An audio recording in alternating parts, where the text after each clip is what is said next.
அன்பு நண்பர்களே, அனைவருக்கும் அன்னை சமையல் உமாவின் அன்பான வணக்கங்கள். இன்னைக்கு அன்னை சமையலில் நம்ம பார்க்க போகிற ரெசிபி சின்ன வெங்காய புதினா சட்னி. இது இட்லி தோசைக்கு ரொம்ப சூப்பராக இருக்கும். வாங்க எப்படி செய்யறதுன்னு பார்க்கலாம்.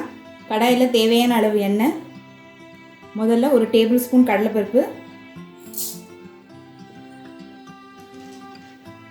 கடலைப்பருப்பு நல்ல கலர் மாற வரைக்கும் வறுத்துக்கலாங்க.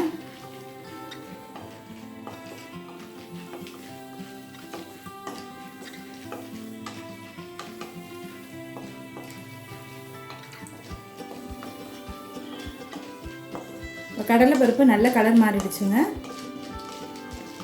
அடுத்தது 5 பச்சை மிளகாய் சேர்த்துக்கலாம்.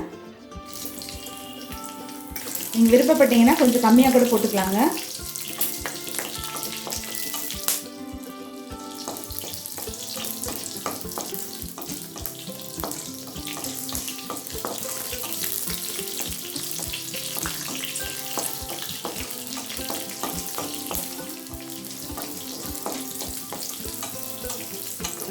பச்சை மிளகாயை நல்லா வதக்கியாச்சுங்க.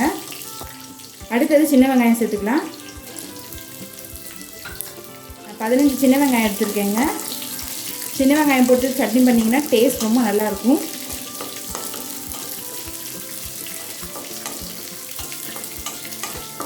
நீங்கள் விருப்பப்பட்டீங்கன்னா ஒரு பெரிய வெங்காயம் கூட போட்டு பண்ணலாம்.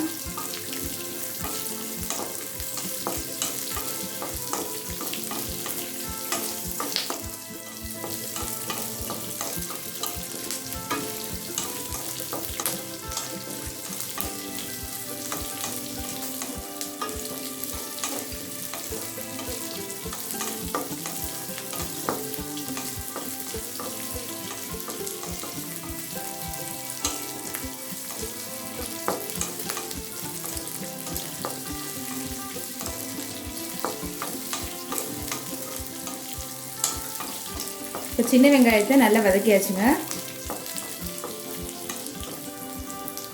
ஒரு கைப்பிடி அளவு புதினா சேர்த்துக்கலாங்க.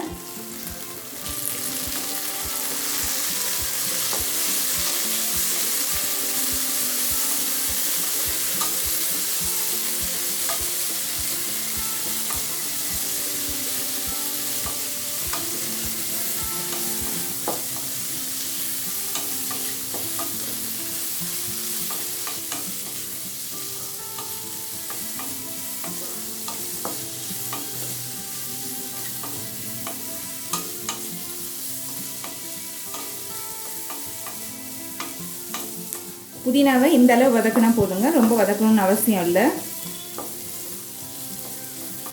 அடுத்தது கொஞ்சம் இஞ்சி சேர்த்துக்கலாங்க.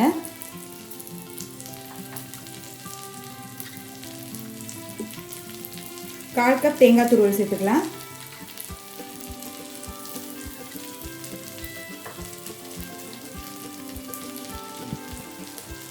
தேவையான அளவு புளி,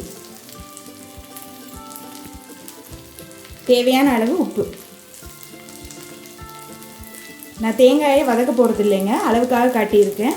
இப்போ இது எல்லாம் ஆறின பிறகு மிக்சியில் கொஞ்சமாக தண்ணி சேர்த்து நைஸாக அரைச்சிக்கலாங்க. இப்போ மிக்சியில் எல்லாத்தையும் அரைச்சாச்சுங்க. இப்போ சட்னியையும் கடுகு, உளுந்து, கருவேப்பிலை, கொஞ்சம் பெருங்காயம் சேர்த்து தாளிச்சாச்சு. இப்போ சுவையான சின்ன வெங்காய புதினா சட்னி ரெடி ஆகிடுச்சுங்க. இது இட்லி தோசைக்கு சூப்பராக இருக்கும். ரெசிபியை ட்ரை பண்ணி பாருங்கள், கண்டிப்பாக உங்களுக்கே பிடிக்கும். ரெசிபி பிடிச்சிருந்ததுன்னா வீடியோவை லைக் பண்ணுங்கள், கமெண்ட் பண்ணுங்கள், ஷேர் பண்ணுங்கள். இது வரைக்கும் அன்னை சமையல் சேனலில் சப்ஸ்கிரைப் பண்ணலன்னா சப்ஸ்கிரைப் பண்ணுங்கள். தேங்க்யூ.